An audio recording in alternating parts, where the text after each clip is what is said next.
Hello students, welcome back again in ninth class geography chapter number 4 climate. Okay, last part of this chapter. Okay, now we are discussing about monsoon advancing. ठीक है, तो monsoon है वो advancing किस तरह से है, rainy season कैसे start होता है. Now let's start on page number 33. Okay, now yes, we have read about the mango showers last in previous part. Okay, जो राइपिंग मैंगोज होते हैं, जो रिट्रीटिंग मानसून होता है, साउथ में पहुंचता है, तो वहाँ पर मैंगो शावर्स का टॉपिक आपने पढ़ा था, जो मोस्टली जो केरला और कर्नाटका में माना जाता है, वहाँ पर उसको दिया जाता है ये नेम. ठीक है, तो अब चलते हैं advancing monsoon the rainy season. ठीक है, रेनी सीजन कैसे है, किस तरह से एडवांसिंग मानसून होता है. By early June the low pressure condition over the northern plain in stressing it attract the trade winds to the southern hemisphere. These southeast trade winds the originate over the warm subtropical areas of southern oceans. It means आपको पता है कि early जून के starting time में India का जो northern plain area है, जिसमें पंजाब हरियाणा है, यूपी है, वो लो प्रेशर कंडीशन वहाँ पर बनने लग जाती है. ठीक है, और it attracts the trade winds, और ये जो ट्रेड विंड्स चलती है, जो ईस्ट टू वेस्ट चलने वाली ट्रेड विंड्स हैं, जो परमानेंटली ट्रेड विंड्स हैं, वो साउथर्न हेमिस्फीयर से जब आती हैं तो उसके अट्रैक्शन में आ जाती हैं. और these south east trade winds originate over the warm subtropical area.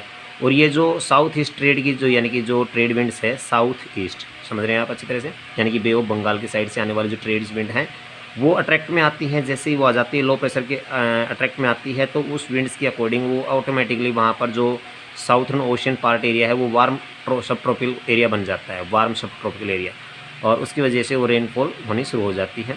They cross the equator, और इक्वेटर को क्रॉस करके वो धीरे धीरे ऊपर की तरफ आती है. And blow in a south, page number 33 upside 3, westerly direction entering the Indian peninsula. और ये धीरे धीरे वेस्टर्न साइड में एंट्री करने लग जाती है. मतलब आप मैप में समझ रहे होंगे इस तरह से कि इस साइड से जो साउथ ईस्ट पार्ट एरिया है, तो यहाँ से ट्रेड विंड्स जो चलती हैं जाकर के वेस्ट साइड चली जाती हैं, और ये अरेबियन सी की तरफ जाती है, फिर ये टर्न होने लग जाती है, और फिर इंडिया की तरफ ये अप साइड में यानी कि मूवमेंट करना शुरू कर देती है. ठीक है, ओके. नाउ यस, नेक्स्ट है इंडियन पेनिनसुला में एंट्री करती है as the south west monsoon, जिसको साउथ वेस्ट मानसून कहते हैं. आप साउथ वेस्ट मानसून आप समझ गए होंगे, जो कि अरेबियन सी की तरफ से जैसे ही इंडिया की तरफ ये एंट्री करती हैं तो साउथ वेस्ट मानसून है. ठीक है, they bring the abundant moisture to the subcontinent, और ये मॉइस्चर लेकर आ जाती है complete. These winds are the strong and the blow at the average of the velocity of the 30 kilometre per hour, और 30 किलोमीटर पर आवर के according ये speedly आगे बढ़ती हैं. With the expansion of the stream north west the monsoon wind cover the country in about a month, और लगभग एक महीने में लगभग ये पूरा कंप्लीट ये जो कंप्लीट अपना इनकी टाइम पीरियड के अकॉर्डिंग कंप्लीट कर लेती है, टाइम के according. Inflow of the south west monsoon into India bring about total change in the weather. और ये जो साउथ वेस्ट मानसून इंडिया में आती है तो कम्प्लीटली ये इंडिया के अंदर का जो वेदर है वो चेंज कर देती है. Early in the season the windward side of the western Ghats. अब ये वेस्टर्न विंडवर्ड, ये याद रखिए प्लीज़, वेस्टर्न घाट्स मतलब कि जो इंडिया का जो अरेबियन सी की साइड का जितना भी कोस्टल एरिया है उसको वेस्टर्न घाट कहते हैं. ये हैवी रेनफॉल रिसीव करता है, क्योंकि सबसे पहले वहीं बारिश होती है. अरेबियन सी साइड से जब आता है तो सबसे पहले एंट्री करती है इंडिया में, तो वेस्टर्न घाट पर सबसे ज़्यादा हैवी रेनफॉल होती है, मोर देन 250 सेंटीमीटर. ठीक है, ये रेनफॉल का पॉइंट है यहाँ पर, very most important point. The Deccan plateau and the parts of the Madhya Pradesh also receive some amount of the rain in the speed of the laying the rain shadow area. और जो complete area जो Madhya Pradesh area है, जो Deccan प्लेटू area है, वो कुछ यानी कि कम ही रेनफॉल को रिसीव कर पाता है, वो रेन शेडो एरिया बन जाता है. रेन शेडो एरिया मतलब हैवी रेनफॉल एरिया के जस्ट बाद में जब रेनफॉल कम होती है तो वो एरिया होता है रेन शेडो एरिया के नाम से जाना जाता है. ठीक है, the maximum rainfall of the season is the receive the north eastern part of the country. सबसे ज़्यादा हैवी रेनफॉल होती है वो इंडिया के नॉर्थ ईस्टर्न पार्ट में होती है. और जगह कौन सी है वो, मासिन Ram in the southern range of the खासी हिल्स. ये मेघालय में, बांग्लादेश के जस्ट अप साइड में मेघालय जो स्टेट है, मेघालय के अंदर ही मासिन राम जगह है. ठीक है, वहाँ पर खासी हिल्स है. ये जो पूर्वांचल हिमालय है, यानी कि हिमालय का जो ईस्टर्न एरिया है उसके अंदर खासी, गारो, नागा, लुसाई आप जानते होंगे, ये छोटी छोटी हिल्स है. वहाँ पर ट्राइबल पीपल लोग रहते हैं. तो खासी हिल्स है, मासिन राम एरिया है, वहाँ पर सबसे ज़्यादा हैवी रेनफॉल रिसीव होती है. Receive the highest average rainfall in the world, पूरे वर्ल्ड के अंदर अगर देखी जाए तो. ठीक है, सबसे ज़्यादा हैवी रेनफॉल एरिया है इंडिया के अंदर.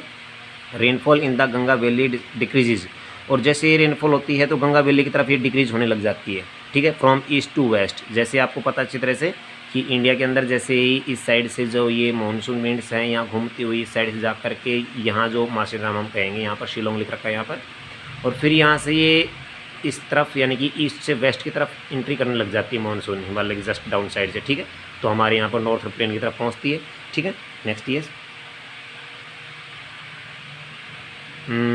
Ganga valley decreases from east to the west, ठीक है। Rajasthan and the part of Gujarat gets scanty rainfall, और राजस्थान और गुजरात का पार्ट है वो सबसे कम रेनफॉल रिसीव कर पाता है।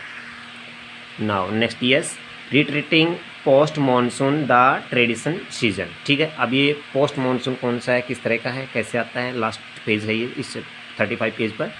During October November with the apparent movement of the sun toward the south, आपको पता है कि अक्टूबर और नवंबर के टाइम में हमारे यहाँ पर इंडिया में विंटर सीजन स्टार्ट होने लग जाता है, ठीक है। और जो सन होता है वो साउथ वार्ड मूवमेंट करने लग जाता है, साउथ वार्ड आप समझ रहे हैं, साउथर्न हेमिस्फीयर की तरफ, ठीक है। वहाँ पर हीटिंग होने लग जाती है। द मानसून ट्रफ और the low pressure toward the और the northern plain become weaker, और यहाँ से भी मानसून पूरी तरह से वीक होने लग जाता है, नॉर्थ प्लेन एरिया से हटने लग जाता है। This is the gradually replaced by the high pressure system. The south west monsoon winds weaken and the start withdrawing gradually by the beginning of October, ठीक है। जो मानसून एरिया की जो यानी कि जितने भी साउथ वेस्ट मानसून विंड्स है वो पूरी तरह से कमज़ोर पड़ जाती है, और ये जो अक्टूबर मंथ का स्टार्टिंग टाइम होता है उस समय से पूरी तरह से यहाँ से मानसून इंडिया के नॉर्थर्न प्लेन एरिया से इनकी कंप्लीट रिट्रीटिंग होने लग जाता है, विड्रॉल होने लग जाता है, ठीक है। The monsoon withdraws from northern plain, withdrawal आप जान सकते हैं, विड्रॉज होता है बिल्कुल पीछे हटना शुरू हो जाता है। The month of October November from a period of the transition of the hot rainy season two the dry winter conditions, ये आपको पता है अक्टूबर नवंबर के अंदर जो पीरियड होता है ट्रांजिशन होता है, तो हॉट रेनी सीजन्स के अकॉर्डिंग ये ड्राई विंटर कंडीशन होने लग जाती है, यहाँ पर पूरी तरह से सूखी सर्दी होने लग जाती है, ठीक है।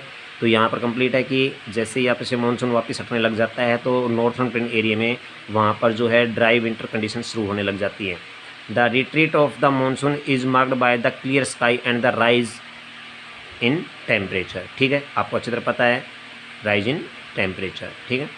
तो ये क्लियर बात है कि जैसे ही बारिश होने लग जाती है तो उसके बाद में जब मानसून का टाइम एंड होने लगता है तो उसके बाद में स्काई है वो क्लियर हो जाता है, ठीक है, और उससे बिल्कुल सनलाइट बिल्कुल स्ट्रेट यानी कि क्लियर होने लग जाती हैं। Do you know Mawsynram is the wettest place on the earth, wettest सबसे गीला यानी कि सबसे ज़्यादा हैवी रेनफॉल वाला area. Earth also the reputed for the its the stalagmite in the स्लैटिस्टिक केव्स, ठीक है। ये अपने अकॉर्डिंग अपनी जो हैवी रेनफॉल के साथ में कंदराओं के रूप में जो वहाँ पर रिप्यूटेड होती है वो सेलिब्रेटेड द सेटुरेटेड केव्स होती है। कहने का मतलब मासिनराम है वो हैवी रेनफॉल वाला एरिया है जो सबसे ज़्यादा वेटेड है, वहाँ पर जो केव सिस्टम से वहाँ पर सिलेक्टेड बनी हुई है वो एरिया बहुत ही इंपॉर्टेंट है, ठीक है। This is the very most important point of this. While temperature are the high nights are cool, अब डे टाइम में टेम्परेचर थोड़े हाई होने लगते हैं और नाइट्स होती है वो कूल होने लग जाती है। ये टाइम चल रहा है प्रेजेंट अक्टूबर नवंबर का, ठीक है।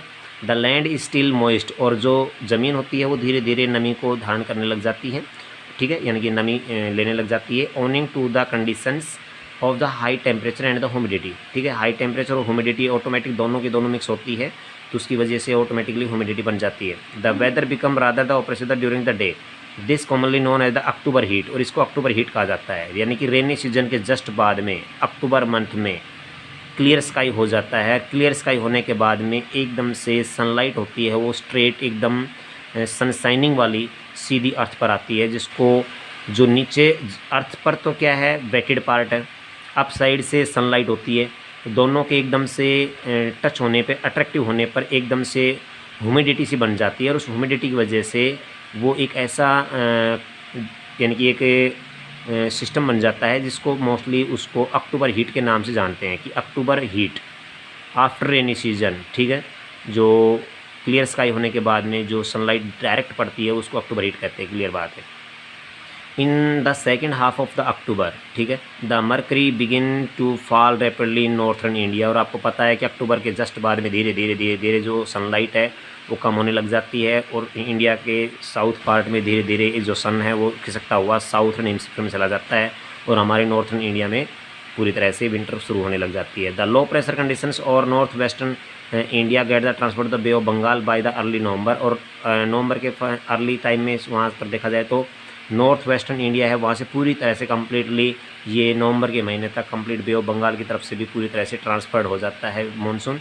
This shift is the associated with the organs of the cyclonic depressions which originate the और द अंडमान सी, ठीक है, अंडमान निकोबार कहें जिसको, अंडमान सी कहें। तो इस तरह से धीरे धीरे जाकर के ये साउथ साइड में जाकर बे ऑफ बंगाल साइड में अंडमान सी की तरफ ये पूरी तरह से कम्प्लीटली अपनी रेनफॉल करता हुआ आगे की तरफ निकल जाता है monsoon. These cyclones generally cross the eastern coast of the India, और आपको पता है कि जब ये नॉर्थन इंडिया से वापस होता है मानसून, तो मैं आपको एक बार बताना चाहूँगा मानसून की जो मेन यानी कि जो एंट्री और आउट, ठीक है, ध्यान से समझिए। इस साइड से एंट्री होती है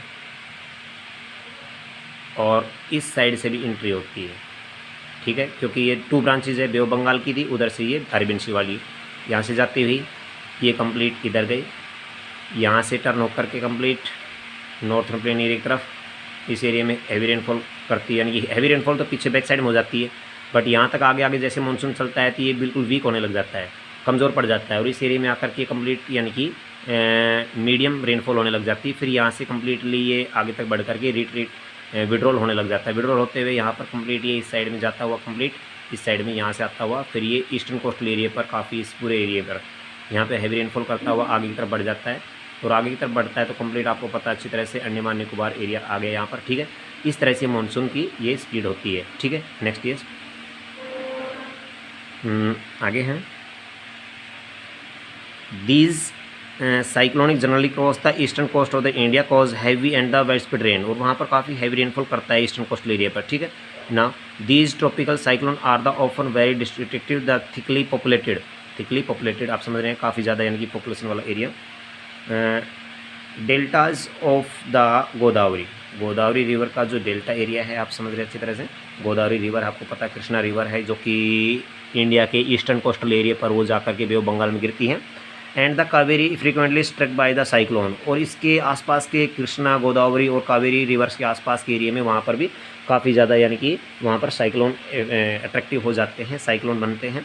which cause great damage of the life and the property, और इसकी वजह से वहाँ पर ज़्यादा हैवी रेनफॉल होने की वजह से लाइफ एंड प्रॉपर्टी को डैमेज कर देती है वहाँ पर ये, यानी कि विड्रॉल मानसून है, रिट्रीटिंग मानसून है, ठीक है ना, वो उसके अकॉर्डिंग कंप्लीट जो मानसून है वो लौटता हुआ वापस ईस्टर्न कोस्टल एरिया पर लाइफ प्रॉपर्टी को डैमेज कर देता है। Sometime these cyclones arrive the coastal of Orissa, और कई बार तो ये इतनी ज़्यादा साइक्लोनिक इफेक्ट होता है कि उड़ीसा के कोस्टल एरिया को काफ़ी इफेक्ट करता है। West Bengal and the Bangladesh, ये आपको पता है कोस्टल एरिया पर मोस्टली जो एरिया है वो इफेक्टेड होता है, वो कौन कौन सा है, उड़ीसा है, वेस्ट बंगाल है और बांग्लादेश है, ठीक है। Bangladesh is a country, okay, north state. The bulk of the rainfall is the Coromandel coast, और Coromandel coast is the drive from the depression of the cyclone, यानी कोरोमंडल कोस्ट पर सबसे ज़्यादा हैवी रेनफॉल एरिया वहाँ पर होता है। कोरोमंडल कोस्ट कौन सा है मैं आपको बताना चाहूँगा 1 मिनट के लिए। साउथ इंडिया में अगर हम बात करते हैं यहाँ से ये लैंड पार्ट और ये वाटर बॉडी पार्ट है, तो यहाँ से स्टार्ट होकर के गुजरात से लेकर के कंप्लीट अगर हम बात करना चाहें गोवा तक, इसको हम कोंकण कोस्ट कहते हैं ये सारा कंप्लीट, ठीक है, कोंकण कोस्ट। और यहाँ से कंप्लीट गोवा से लेकर के और हम चलते हैं कन्याकुमारी तक, तो इसको क्या कहते हैं पता है, इसको हम मालाबार कहते हैं, ठीक है, ओके। आगे चलते हैं कोंकण और मालाबार कोस्ट, ठीक है। इस साइड में अगर हम बात करते हैं जे यहाँ से कोलकाता से लेकर के और ये विशाखापट्टनम वाला पार्ट एरिया है यहाँ तक, इसको कहते हैं नॉर्थर्न सरकार ये कोस्टल एरिया है। और यहाँ से लेकर के कंप्लीट और जब यहाँ से और कंप्लीट साउथ में है तो ये कोरोमंडल कोस्ट है, इसको हम कोरोमंडल कोस्ट कहते हैं यहाँ से, ठीक है। आप समझ गए होंगे ईस्टर्न के और वेस्टर्न के 2 पार्ट हैं, ठीक है। तो यहाँ पर ईस्टर्न का कोरोमंडल पार्ट यहाँ का है, ठीक है। नेक्स्ट यस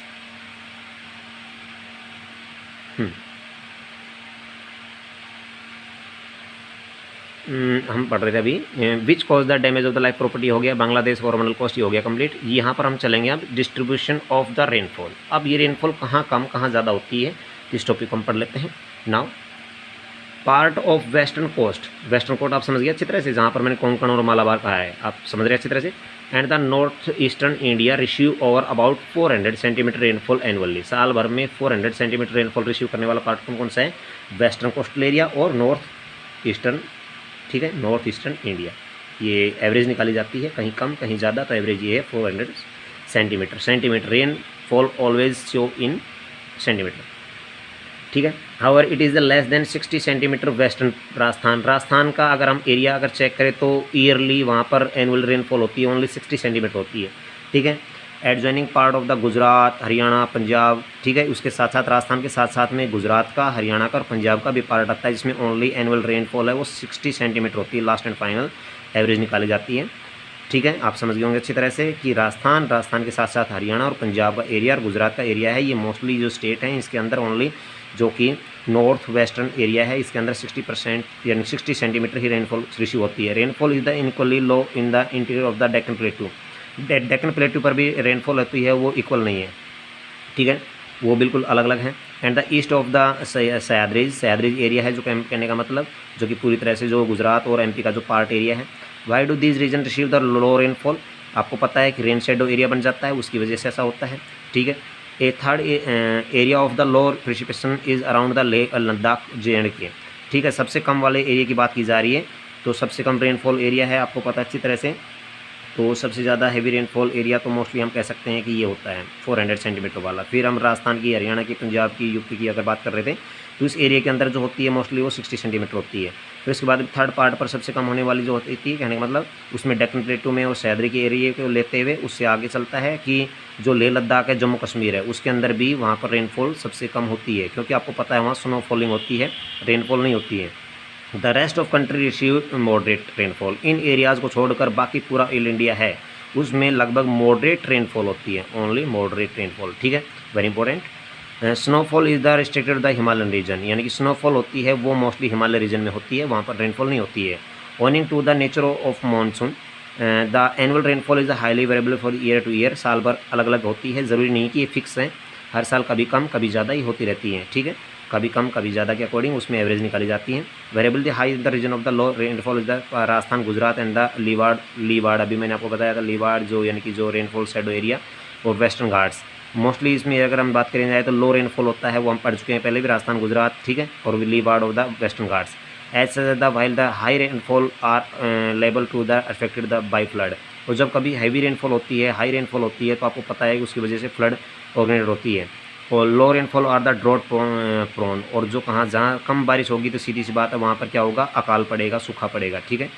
अब आगे चलते हैं, लास्ट टॉपिक हमारा होगा जो कि monsoon as a unifying bond, कि मानसून है वो किस तरह से पूरे कंट्री को एक यूनिफाइड बॉन्ड में करता है, यानी कि मानसून है पूरे इंडिया को एक पूरी तरह से कम्प्लीटली एक बाइंडिंग करता है।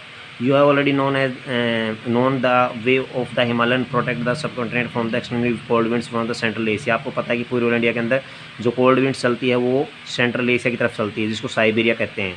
This enable the northern India have the uniformly higher temperature than the compare to the other area of the same. अगर हम इसी तरह से टेम्परेचर की बात करें तो नॉर्थ इंडिया का जो टेम्परेचर होता है वैसा ही साउथ इंडिया में नहीं होता है, अनइक्वल होता है, आपको पता है। लेटीट्यूड्स के अकॉर्डिंग भी आपको पता है कि लेटीट्यूड पर हर एक अलग अलग लेटीट्यूड्स पर अलग अलग टेम्परेचर पाया जाता है, ड्यू टू द सनलाइट और due to the reaching of the sunlight, ठीक है। Similarly the peninsular plateau under the influence of the sea from the 3 sides. आपको पता है कि पेनिनसुलर प्लेटू किसे कहते हैं, जो इंडिया का जो वी शेप पार्ट है, नीचे का जितना भी वी शेप पार्ट है उसको हम पेनिनसुलर प्लेटू कहते हैं, जिसमें ईस्टर्न और कोस्टल एरिया पूरा आ जाता है, ठीक है। जितना भी इंडिया का वी शेप है जिसके 3 साइड में वाटर पार्ट है उसको पेनिनसुलर प्लेटू कहते हैं। Under the influence of the sea from the 3 sides, उसके तीनों साइड में पानी होने की वजह से भी वहाँ पर जो एरिया है, वहाँ का जो पार्ट एरिया है, हैज़ मॉडरेट टेम्परेचर, उसके अंदर भी मॉडरेट टेम्परेचर पाया जाता है। जब टेम्परेचर रेनफॉल बिल्कुल ही अनइक्वल है, तो उसी तरह से जब टेम्परेचर अनइक्वल है तो उसी तरह से रेनफॉल भी अनइक्वल है। कंप्लीट इंडिया में एक जैसी बारिश और एक जैसा टेम्परेचर कभी नहीं होता है। Despite such the moderating there are the great variation of the temperature conditions. Norway is the undergoing the influence of the monsoon on the Indian subcontinent where the precipitated the seasonal alternative of wind system and the associated with the weather conditions over the rhythmic cycle of the season। ये rhythmic cycle system बना रहता है कि किस तरह से जो season होता है, हमारे जो सीज़न के अकॉर्डिंग टेम्परेचर का हाई और अप होना, डाउन होना, ठीक है, चलता रहता है। Even the uncertainty of the rain and the and the dispersion on page number yes are very much typical of the monsoon. The Indian landscape, its animal and plant life, its entire the agriculture calendar and the life of the people, including their festivities कहें, त्यौहार कहें, कुछ भी कहें, revolve around the phenomenon. ये भी clear बात है कि सीजन के अकॉर्डिंग, मॉनसून के अकॉर्डिंग और अकॉर्डिंग टू द वेदर। ठीक है, ये सारे सारी इंडिया के अंदर भी अलग अलग तरह की यानी कि अपने तीज त्यौहार हैं और कोई भी घटनाएं होती है अपने अकॉर्डिंग वो सब कुछ तय होते हैं, फिक्स होते हैं। Year after year people of India from north to south and from east to west eagerly awaited the arrival of the monsoon. ये आपको पता है कि साल भर, साल से साल, दर साल हर जगह पर जो नॉर्थ टू साउथ हो और साउथ टू नॉर्थ या east to west, west to east, ये पूरी तरह से हम देखते हैं कि मानसून हर बार कभी कम तो कभी ज़्यादा आता ही रहता है। These monsoon winds bind the whole country by the provision of water set and the agriculture activities in motion. ये क्लियर बात है कि एग्रीकल्चर के पार्ट के लिए काफ़ी सूटेबल होता है रेनफॉल। इस समय में जो खरीफ क्रॉप्स बोई जाती है वो काफ़ी यानी कि उसमें हमें प्रॉफिट होता है। हम वेट करते हैं कि कब मानसून आए, कब हमारी जो खरीफ सीज़न की जो क्रॉपिंग है, जो हार्वेस्टिंग होगी और उसको किस तरह से आगे सोइंग किया जाएगा, कौन कौन सी फसलें बोई जाएगी, वो सारी डिपेंड इस मानसून पर मोस्टली होती है। The river valleys which carry the water also unit as the single river valley unit. ये भी क्लियर बात है, जितनी भी जो नॉर्थ इंडिया में जो रिवर्स है वो सारी की सारी पेरनियल रिवर है। पेरनियल रिवर है, सदाबहार है। ठीक है, वो हमेशा बहती रहती है। तो उसके अकॉर्डिंग ये पता चलता है एक्चुअल में कि जो सीज़न है, सीज़न के अकॉर्डिंग, मानसून के अकॉर्डिंग पूरे ऑल इंडिया को अपने आप में एक सूत्र में बांधने का काम करने वाला जो मानसून होता है। Okay, bye bye.